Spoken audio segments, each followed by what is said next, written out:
बिस्मिल्लाहिर्रहमानिर्रहीम। नाज़रीन, आज हम बात करेंगे अपने व्लॉग में पाकिस्तान की सबसे तगड़ी और मजबूत हाउसिंग सोसाइटी डीएचए के हवाले से। डीएचए एक ऐसी हाउसिंग सोसाइटी है जिसका मेयार भी बेहतरीन है और लोगों का उस पर इतमाद भी बेहतरीन है। लेकिन उसके साथ अलमिया ये है कि जो पार्टी इक़्तिदार में होती है वो कहती है कि डीएचए ज़बरदस्त है, और जो पार्टी अपोजिशन में होती है वो वक्तन फ़वक्तन जब भी मिलिट्री इस्टेब्लिशमेंट पे कोई तनकीद करने का वक्त आता है तो फिर वो ज़रूर ये बात करती है कि जी मिलिट्री इस्टेब्लिशमेंट ने डीएचए बनाई हुई है, ज़मीनों का कारोबार करते हैं।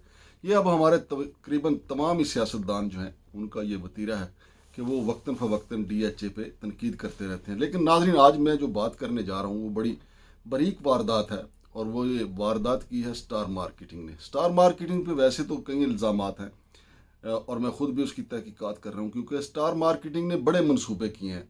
लेकिन कोई मंसूबे इसमें ज़्यादातर ऐसे हैं जो पाया तकमील तक नहीं पहुँचे। उसमें फ़ाइलें फ़रोख्त हुई, लोगों का अरबों रुपया डूब गया और मुकम्मल नहीं हुआ।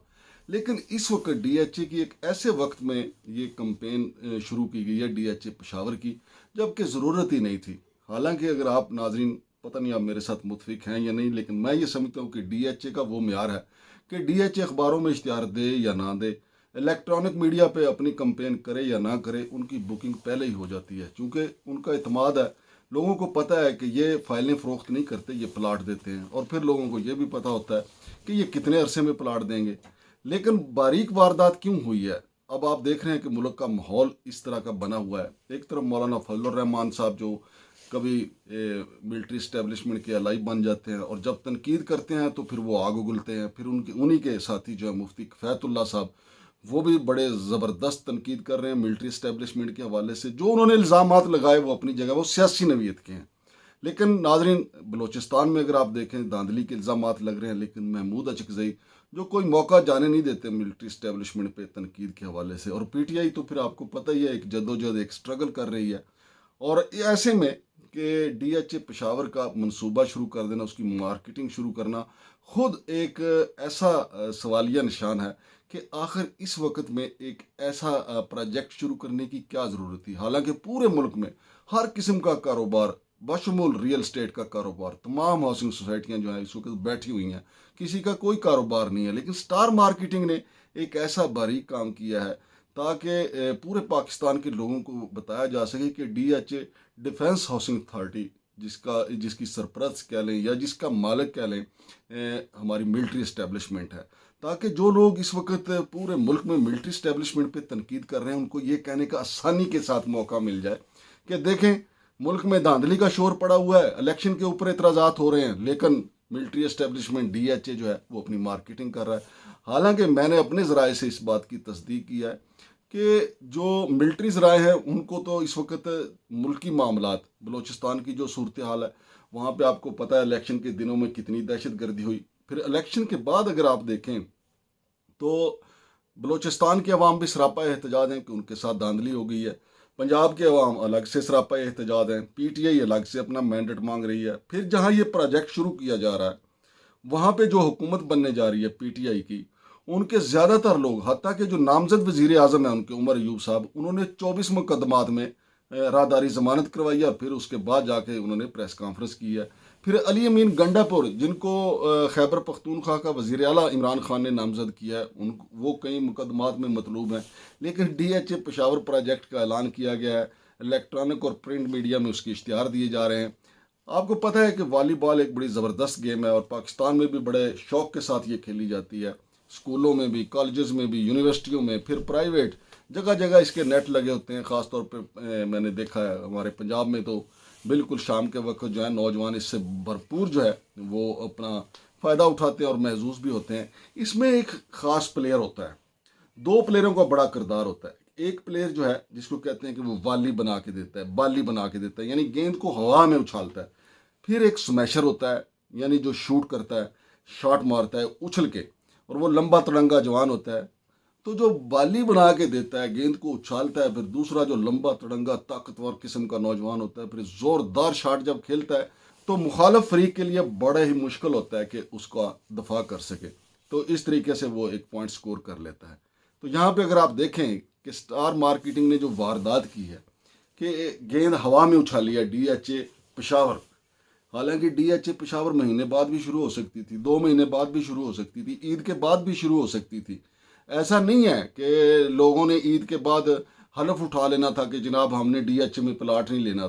جنہوں نے ڈی ایچ اے میں پلاٹ لینا ہے، جو ڈی ایچ اے کے انجوائے کر چکے ہیں، یہ جو جن کا ڈی ایچ اے پہ اعتبار ہے، انہوں نے ڈی ایچ اے میں پلاٹ لینا ہے، وہ عید کے بعد لیں یا عید سے پہلے لیں.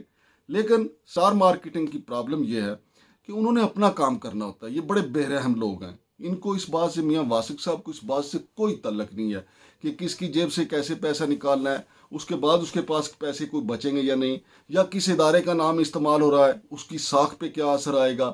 یا پھر جیسے کہ میں نے آپ کو بتایا کہ ڈیفنس ہاؤسنگ اتھارٹی جو ہے وہ ایک معتبر ادارہ ہے. وہ اس کو پہلی تو بات ہے اس کمپین کی ضرورت ہی نہیں. کوئی ویسے ہی وہ اعلان کریں کہ G D H A Peshawar شروع ہو رہا ہے، ڈی ایچ اے بھولپور شروع ہو رہا ہے، ڈی ایچ اے ملتان شروع ہو رہا ہے، یا ڈی ایچ اے فیز 9 آ گیا راول پنڈی کا، یا کوئی بھی وہ پروجیکٹ اناؤنس کریں تو لوگ اس پہ اعتبار کرتے ہیں اور وہاں پہ پلاٹ خریدتے ہیں. لیکن ایک ایسے موقع پہ جب پورے ملک میں الیکشن کے حوالے سے، الیکشن میں دھاندلی کے حوالے سے ایک ماحول بنا ہوا ہے، اپوزیشن جماعتیں خاص طور پہ پی ٹی آئی، مولانا فضل الرحمان، پھر محمود خان اچکزئی، وہ تنقید کر رہے ہیں ملٹری اسٹیبلشمنٹ کے اوپر. اور مجھے کہنے کی ضرورت نہیں ہے، آپ نے خود سنا ہے کہ وہ کیا کہتے ہیں ڈی ایچ اے کے حوالے سے. پھر ماضی میں مسلم لیگ نون کیا کہتی رہی ہے ڈی ایچ اے کے حوالے سے. پھر میں ابھی آپ کو بتا دوں، ابھی مسلم لیگ نون کے کچھ لوگ جن میں جاوید لطیف وغیرہ شامل ہیں، وہ اپنے کافی پریکٹس کر رہے ہیں کہ انہوں نے اسٹیبلشمنٹ پہ تنقید کس طریقے سے کرنی ہے. چونکہ انہوں نے کہا جاوید لطیف نے دو روز پہلے کہ پہلے یہ فیصلہ ہو جائے کہ ہم وفاق میں حکومت بنائیں گے یا نہیں، پھر میں بتاؤں گا میرے ساتھ دھاندلی کیسے ہوئی. انہوں نے کیسے بتانا ہے. اور ماضی میں آپ کو پتہ ہے کہ جو صورتحال اس وقت پی ٹی آئی کے لوگوں کے ساتھ ہے، جاوید لطیف بھی ایسے پرچے بھگت چکے ہیں. لیکن زیادہ تر پی ٹی آئی کے لوگوں کے ساتھ جو کچھ ہو رہا ہے، ماضی میں ایسا نہیں ہوا، کیونکہ ہم برائی میں ایک قدم آگے ہی چلے جاتے ہیں. لیکن سوال یہ پیدا ہوتا ہے، میں محترم جناب چیف آف آرمی اسٹاف جناب عاصم منیر صاحب، جناب D G I S I, جناب D G I S P R سے بڑے مؤدبانہ گزارش کروں گا کہ اس واردات کو دیکھیں آپ، کہ کیا اس وقت ڈی ایچ اے کی مارکیٹنگ لانچ کرنا کوئی عقل مندی کا کام تھا؟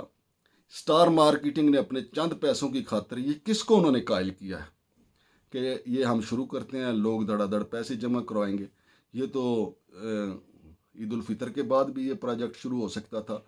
ایون کہ جو صورتحال ہے، یہ بقرہ عید کے بعد جو ہے، عید الاضحیٰ کے بعد یہ ایسے پروجیکٹ شروع ہونے چاہیے تھے تاکہ ملک کے اندر مکمل امن و سکون، ہم آہنگی پیدا ہو جائے. جیسا کہ ہمارے ادارے کوشش کر رہے ہیں کہ ملک میں ایک حکومت ایسی آ جائے جو سب کی قابل قبول حکومت ہو. اور پارٹیاں بھی اپنے طور پہ کوشش کر رہی ہیں، کوئی صوبے میں کوشش کر رہی ہے، کوئی وفاق میں کوشش کر رہی ہے.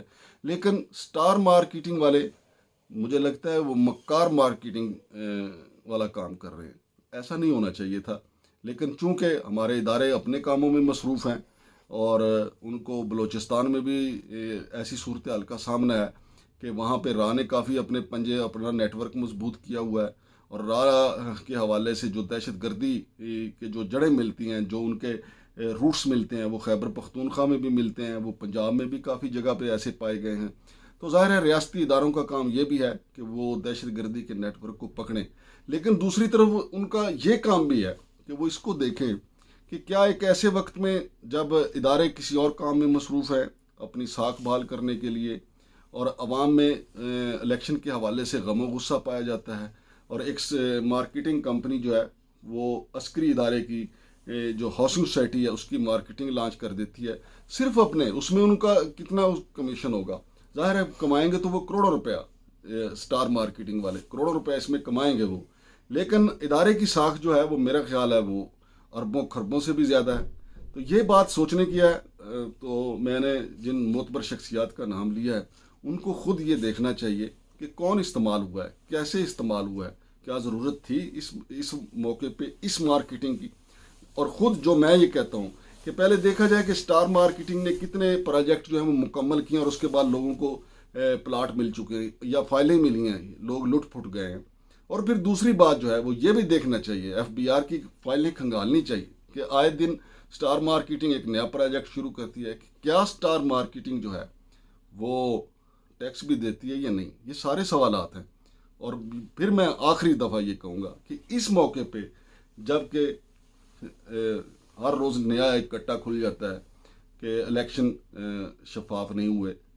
کمشنر راول پنڈی کی پریس کانفرنس آپ کے سامنے ہے, مولانا فضل الرحمان کی, مفتی کفایت اللہ کی, محمود خان اچکزئی کی, پھر پی ٹی آئی کا احتجاج آپ کے سامنے ہے, مسلم لیگ نون جو ہے وہ صفیں باندھ رہی ہے احتجاج کے لیے. ایسی صورتحال میں کیا ڈی ایچ اے شروع کرنا کوئی عقل مندی کا کام تھا؟ بہرحال یہ تو کام اب یہ سوچنا ہمارے ریاستی اداروں کا کام ہے. شمشاد مانگڑ کو اجازت دیجیے. اللہ حافظ.